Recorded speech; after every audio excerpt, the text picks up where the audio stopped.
It's been 5 years since Frank Ocaen has dropped, damn near a decade since he actually dropped an album, and people are still talking about his music as if it's Ashton Hall's morning routine. I don't know about you, but I want that same impact when people listen to my music. And if it's not his voice that I can replicate, then it's his production. Today, I'm going to be analyzing why Frank Ocean's production is next level. But that's not all. I'm going to be making 2 beats, both of which are going to be heavily inspired by one of my favorite Frank Ocean songs, just to see what I could take out of him and to share with you guys. And make sure you guys watch till the end, because there's so much to unpack that you'll rarely see anybody else really talk about. The first song is Chanel, and just to prove how crazy Frank's production is, this is what my track looks like. I know it looks complicated, but I'm here to tell you it's not. But to really understand why it's not complicated, we have to break down what are the instruments that are in use. Now, Frank usually comes up with his ideas using a Wurlitzer, which is an E-piano. But with Chanel, the main idea actually stems from an upright piano. So I laid down a piano from Analog Lab to, make up an idea that is similar to Chanel, and this is what I got.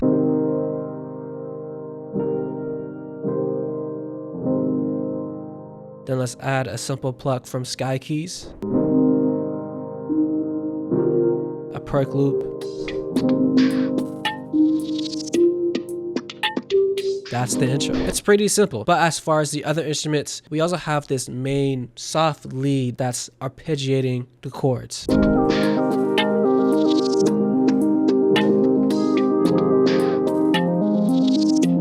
Then a simple 808.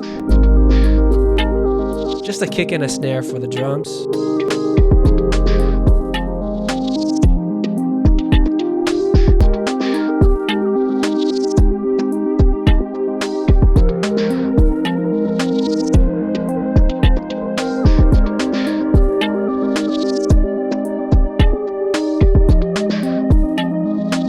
Another lead synth from my kit.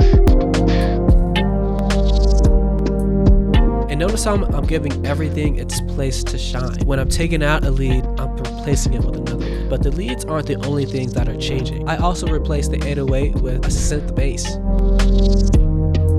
And I replaced the piano with some synth keys at one point.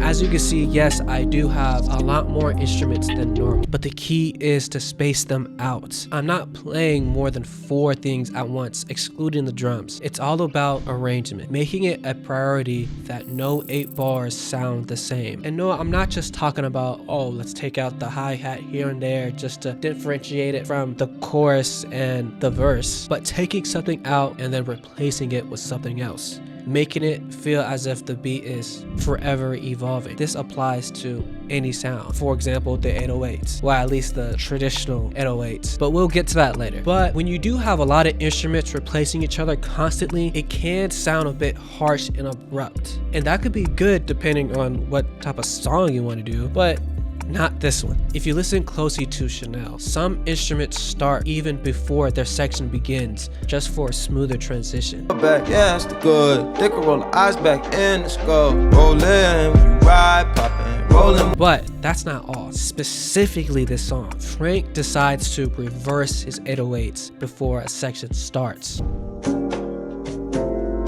My guy pretty like a girl. And in order for me to do the same, I had to turn some instruments like this 808 and then turn it into audio, which allows me to reverse it and fade in and out sounds. Now, I'm not here to say that audio is better than MIDI, because they both have their pros and cons, but Frank and his producers definitely love to work in audio. You can also blend audio together. Overall, just have a more creative experience with audio. And later on in the video, you'll see that we're gonna chop it out and, make something out of it. But for now, let's listen to how that beat sounds like with that reverse 808.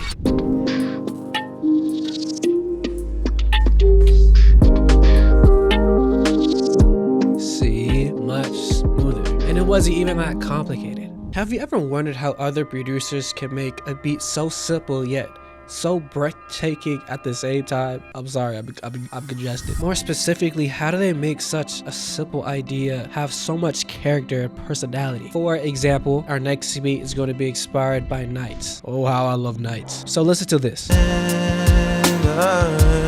New beginnings, wake up high, the sun's going down. With the main synth, he's only playing 2 chords, but every time the chord changes, he uses pitch bend to go down 12 octaves and then right back up. So we're going to be doing something similar with, again, a preset from Analog Lab with these effects.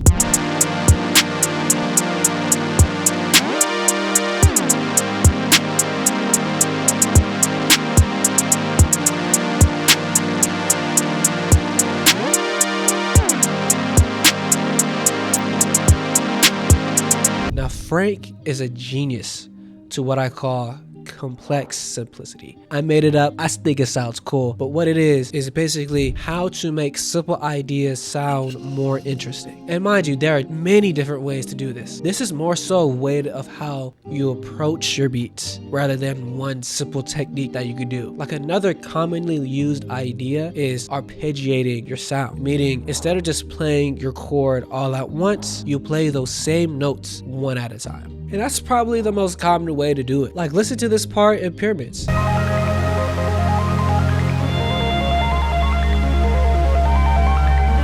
Now watch how I do something similar.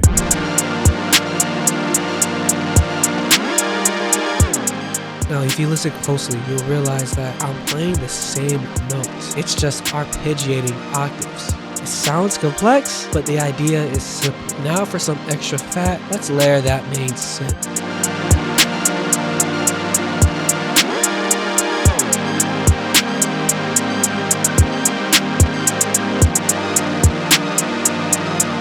Now, the idea of complex simplicity can improve your sound drastically, but this next concept is really what makes me geek out about music. Frank knows the true power of what the bass note can do. It knows it has the power to shift the whole song to another direction. He knows that when you're playing bass, you're not stuck to what the bass note of the chord is. For example, I could just follow the bass notes, and it'll still sound good. But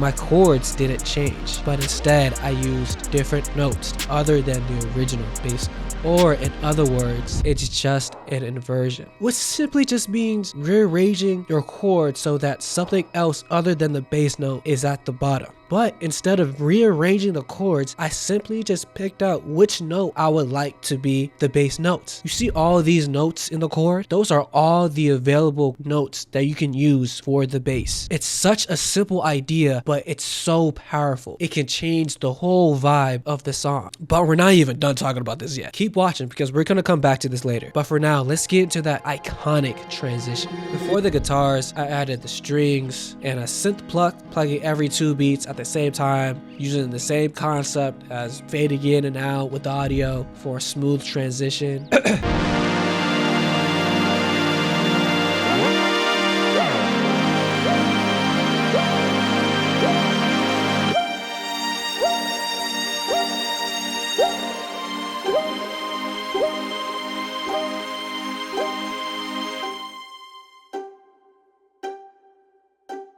Now for the guitars. Now there are 3 layers. There's one on the left, one on the right, and then there's a reverse guitar in the middle, adding halftime.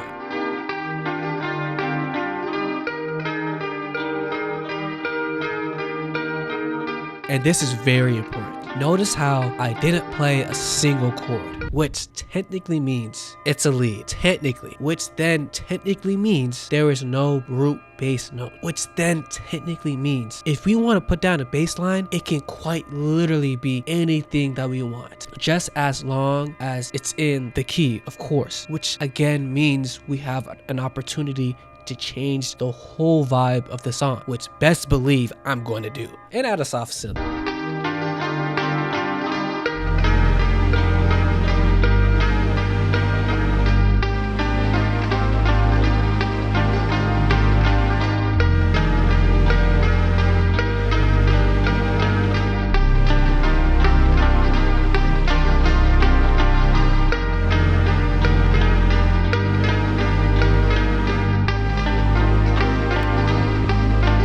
And this is cool and everything, but what I'm going to show you next is what really sells the transition. And I don't hear anybody else really talk about it.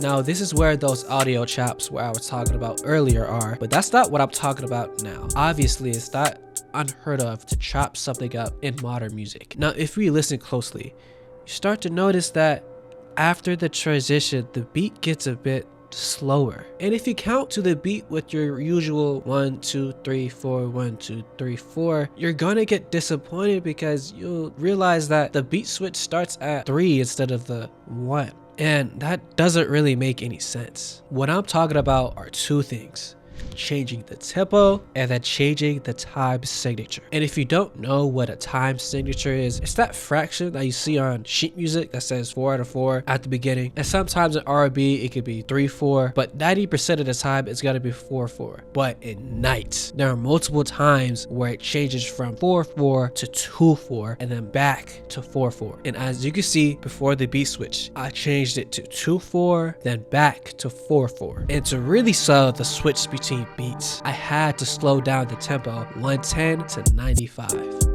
Okay, so you might be wondering, yeah, I mean, that's cool and everything, but how does that really sell the beat switch? Like, what does it do? What you have to understand is that what makes this transition so iconic is the idea of contrast and breaking expectations. From this crazy beat that sparks up so much raw emotion to a beat that in comparison is much calmer and euphoric. And in order to sell that contrast, it helps extremely to go from a higher, more fast-paced BPM to a much slower BPM. Adding a brief 2/4 right before the transition takes you out of your listener comfort zone. You never hear something like this in modern music. It makes you question what's gonna happen next. It's unexpected, hence breaking your expectation. But that's not even all. What really gets you is that reverse kick. And this has an amazing effect. It enhances the silence. See, I don't know if this really makes any sense, but without that reverse kick, the silence isn't as loud. For example, this is with the normal kick.